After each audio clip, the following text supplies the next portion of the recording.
I had asked, you are going to be recorded. This is, if you're uncomfortable being recorded, this is a good time to turn off your video camera. The question and answer portion of this will not be recorded. It will be turned off. A few months ago, I had asked my friend Celia if she knew of anyone who might come and speak. And she said, oh my, you must ask Charles Moore from Rehabilitation Through the Arts to come and speak. And I went on and I looked at some of the PBS special about their program and was so touched and moved. And he has graciously offered to come and share about this very dynamic program of which he is an important part of. He is the director of operations of Rehabilitation Through the Arts. And I am so happy and delighted to introduce you, Charles. Thank you so much for being here. Welcome to our congregation. Thank you. Good morning. It is truly a blessing to have been asked to present before the UUCRT congregation this morning. I would like to thank Celia for recommending me to speak, and I thank Jay for the invitation, and all of you for being here today. Before I begin, may I ask 3 questions?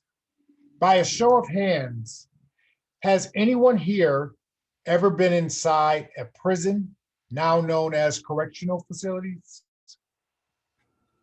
Okay. By a show of hand, does anyone know anyone who has served time in a prison or correctional facility before? Great, thank you. And last question, does anyone here know where there is a prison near you?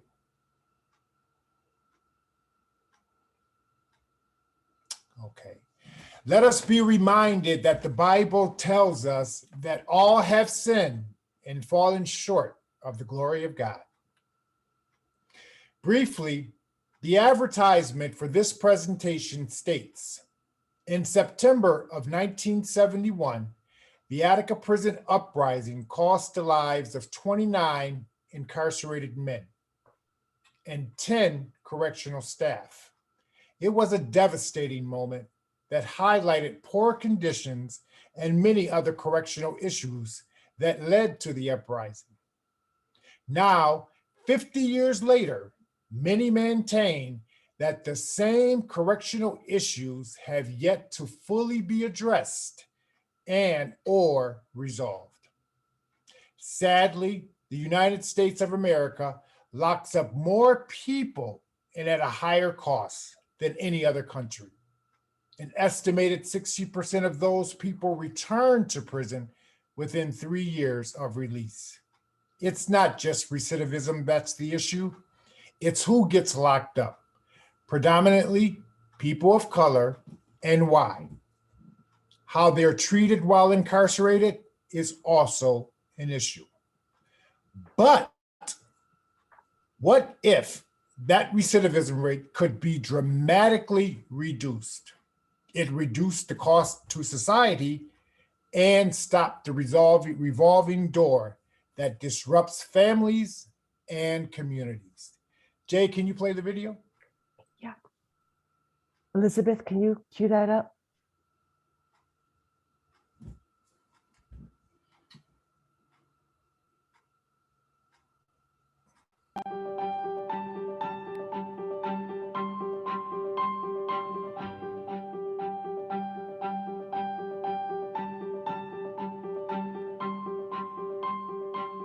The goal of an arts program in prison is we use the creative arts to help change our participants' life in some way.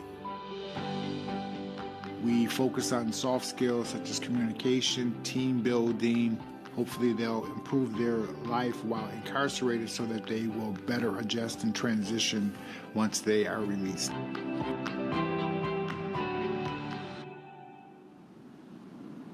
The last time I was sentenced, I remember the judge saying to me, I am sentencing you to 15 years to life, so ordered. And I remember the gavel coming down, pop, trying to count the years and say, how am I going to do this? I came to prison at 34. I didn't have a high school diploma, and the first thing I did was get my GED, and I then signed up for every program that they had. 2004, I joined RTA at Sing Sing Correctional Facility. RTA has always been a special place for myself and everyone who participates in it because it's just very hard for people who do 10, 15, 20 years of incarceration. You lose hope probably on a daily basis. My depression would be so severe that I gave up on life, period, and I didn't see any hope for the future. My anger, my temper consumed me. And the only tools that I had to work with was violence.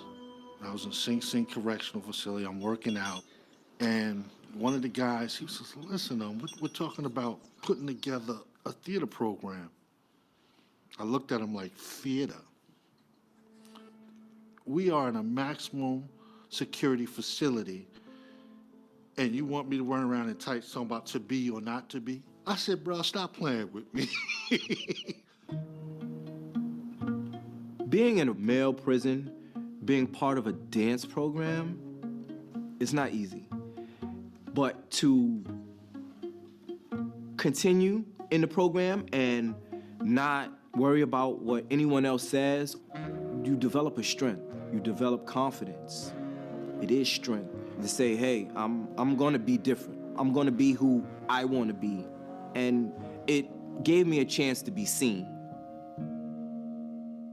I know after spending 17 years of incarceration how hard it is to dance in prison, and I do commend you guys for sticking through this project. I guess that's part of changing rehabilitation, you know? Because we're comfortable with being one certain way, and maybe that certain way got us into prison. So maybe thinking outside the box will help us change.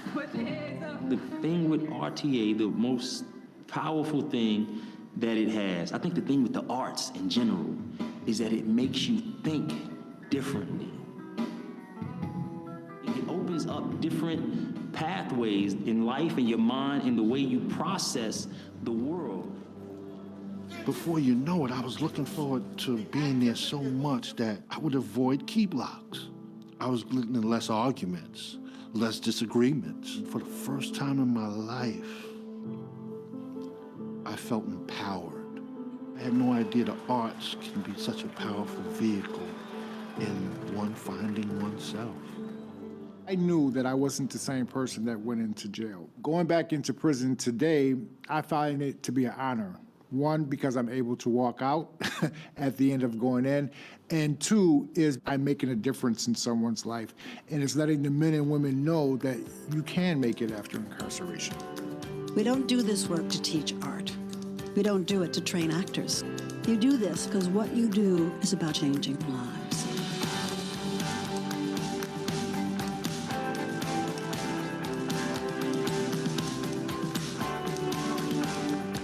This program gives a guy hope. In jail, a lot of guys don't have hope. And this is one of the programs that gives a guy hope if he wants to do something with his life. 5, 6, 7, 8, RTA!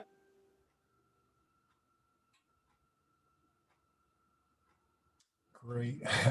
So I'm Charles Moore, and I am the Director of Operations for Rehabilitation Through the Arts. RTA is a nonprofit organization which was founded in 1996 in Sing Sing Correctional Facility in Ossining, New York.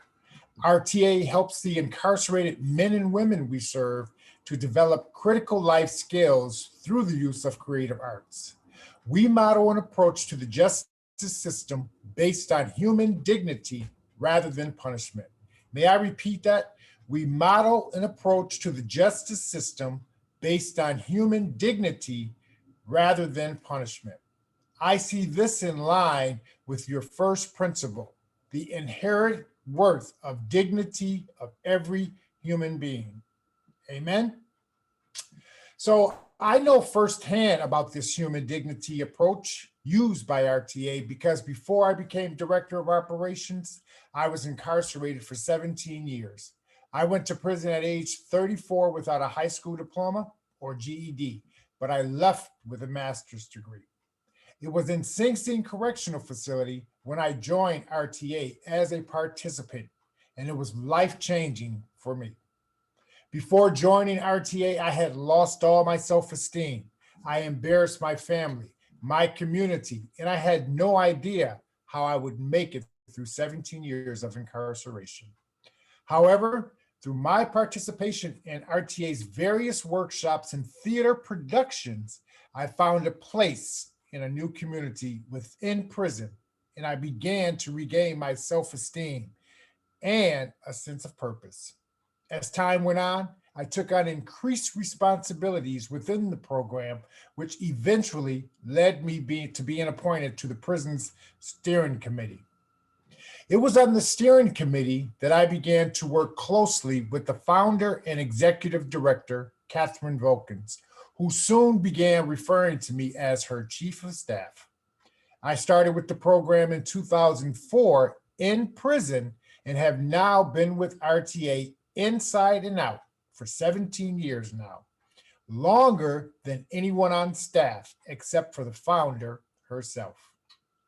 As RTA began to grow and expand, I was able to assist Catherine with additional prison knowledge and insight. Catherine in turn began indirectly mentoring me, which points to your second principle: justice, equality, and compassion in human relations. She recognized my commitment to RTA, my work ethics, and my problem-solving skills. In fact, in 2006, Catherine jokingly made a comment that she might have a job for me when I came home. Fast forward 10 years, I went before the parole board in 2016 and was granted parole at my first hearing. When I next saw Catherine, I asked, "Does that job offer still stand?" And it did. Catherine was allowed to arrange for a formal interview with me while I was still incarcerated. Folks, I got the job. I'm now home. Unfortunately, after I was released, I was not able to start at RTA immediately because I could not travel outside of the county I lived in for the first 30 days of my release. And the RTA office was in the suburbs. Luckily, because of connections made on the inside, I was able to do an internship at Exodus Transitional Community. Exodus is a very, very successful reentry program founded by a former incarcerated person, Julio Medina. At Exodus, I learned computer skills, how to use a cell phone, and I started how to relate to women in the workplace.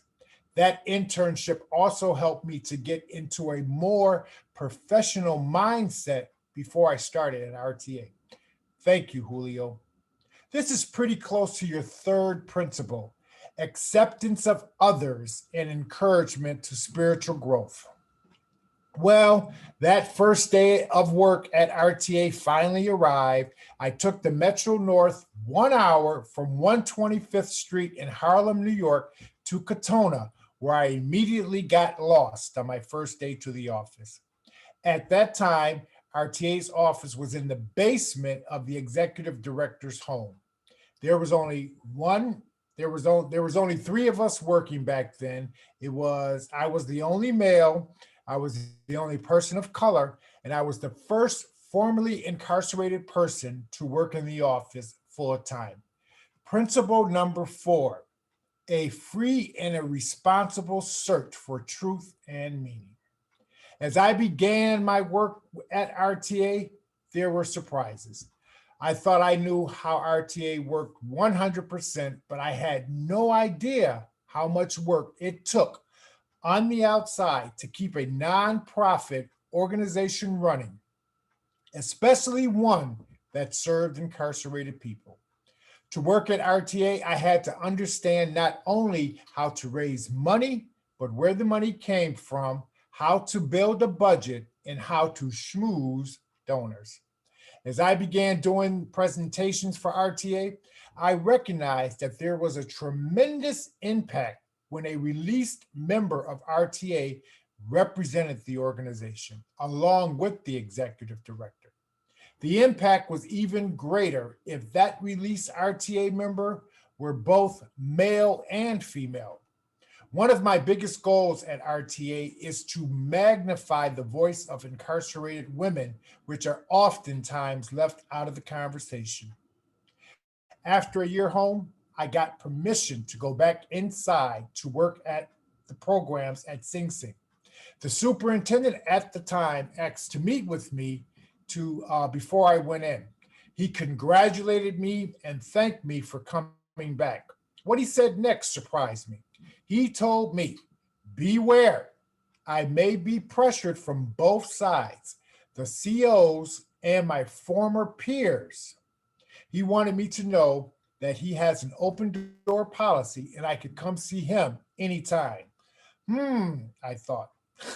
I found that there were COs who welcomed me back to the facilities and others who made it a point to tell other COs that I had been incarcerated in the past. So what? There was even a time when one CO tried to challenge my right to be back in the prison facility as a volunteer. However, the DEPA program supported me, stating that I'd been approved by central office and there was nothing he could do. From the inside, RTA looks like fun, fun, fun.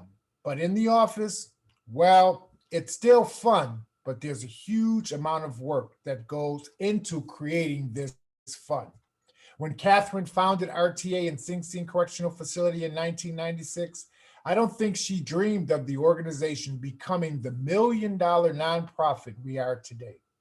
And the bigger we grow, the more work there is to do.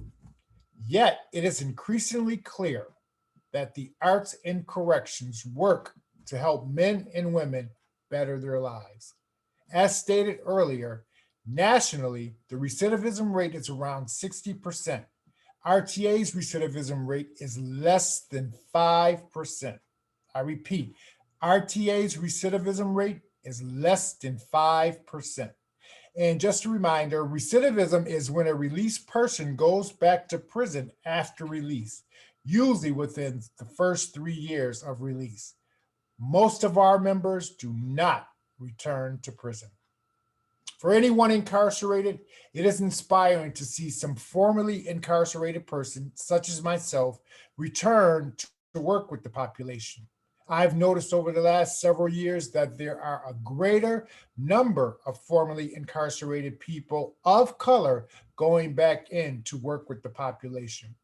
I always hoped that when I was incarcerated, that one day I'd be able to go back in a correctional facility and follow the path of men and women I admired during my time of incarceration, such as Sean Pica, who is now executive director of Hudson Link.